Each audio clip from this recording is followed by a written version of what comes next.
Late night hospital room. That was when I was still in the upper grades of elementary school. I was born with poor vision in one eye. It was strabismus or something. Well, they decided to operate to correct it, so I had to stay in the hospital for a month or so. When I had a cold or something, I could just go to the nearest hospital, but that time, because of the surgery, I had to go to the bigger hospital, which was a few kilometers away. There was a hospital in front of the station, but I had to go to the one in the mountains. I don't know why. Well, that's how I ended up in a hospital in the mountains. I was in the hospital for about a month, including the preoperative and postoperative examination periods. To be honest, I had a lot of free time. My friends arrived on the first day of hospitalization and never came after that, and my parents only came during their breaks from work, so I was usually alone. Well, I can think now that patients are usually like that. But it was my childhood. I was lonely being alone. It's okay if it's during the day. There was a kind nurse or something to talk to me. I didn't have a handheld gaming device, and that's about all the fun I had. But at night, the nurses go back to work. It's pitch black. After lights out, there is no light at all. The only light was the bright green of the emergency exit, and the stars that could be seen from the windows, and we were in the middle of the mountains. The surgery was over, and all that remained was to wait for the postoperative examination period to be over. With only a few nights to go, I had a rather puzzling experience.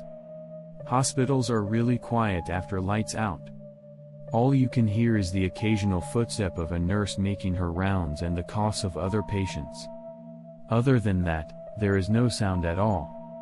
Because it was in the mountains, there were many more elderly patients than young ones. That was one of the reasons why there was no noise at all after lights out. For some reason, on that particular day, I couldn't fall asleep right away. It was just a normal night, but I was very scared or anxious. That's also why I was wide awake when I normally would have been asleep. In the meantime, I feel like going to the bathroom. But I'm afraid to leave the hospital room. I quietly looked down the hallway from my room, and the only light I could see was the light green one on the emergency exit at my feet. I was very scared. But I need to go to the bathroom. So finally I couldn't take it anymore and decided to go to the bathroom. I remember that at that time, I had to pass by the other rooms to get to the bathroom. So as I walked past the other wards,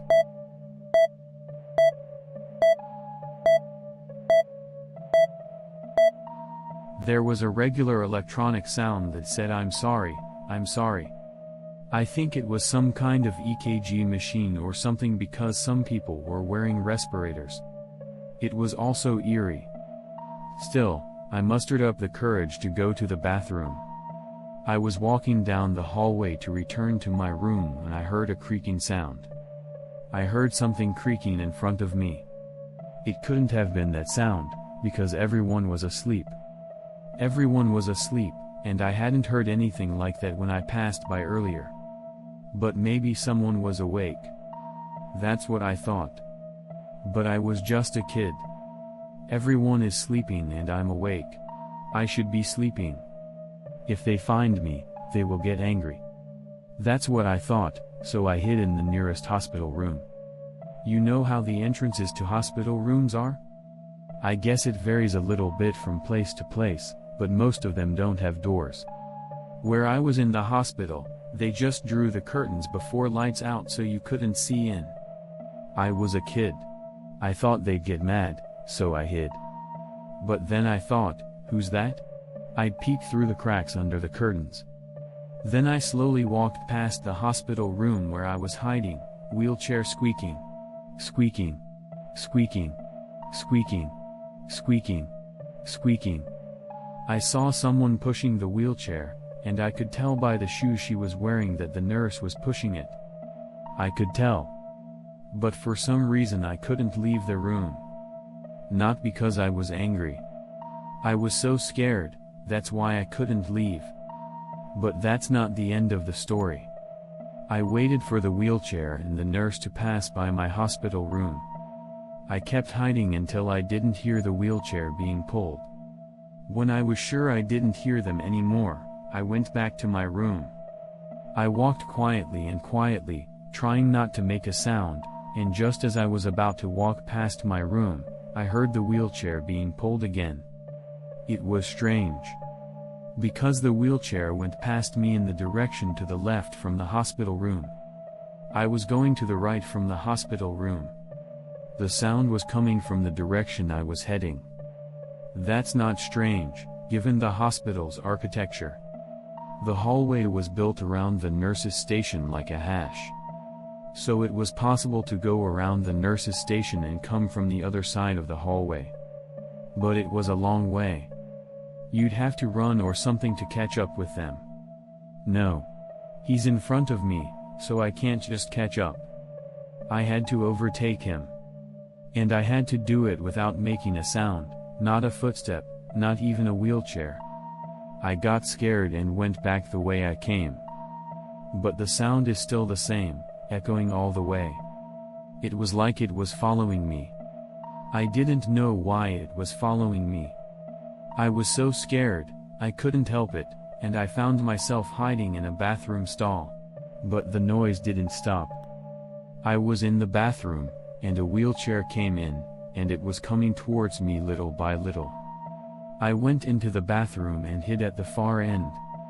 The sound of the wheelchair pulling stopped right in front of the cubicle where I was hiding.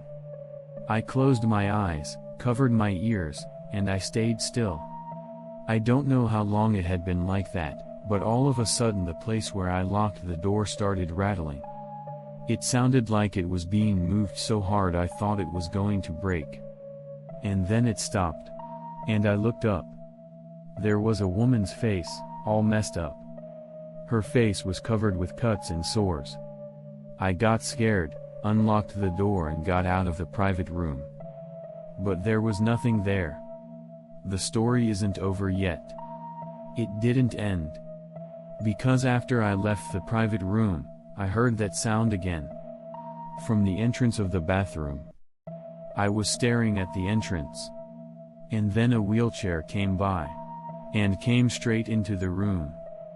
A nurse was pushing the wheelchair towards me. It was dark and I couldn't see the nurse's face. Someone was sitting in the wheelchair.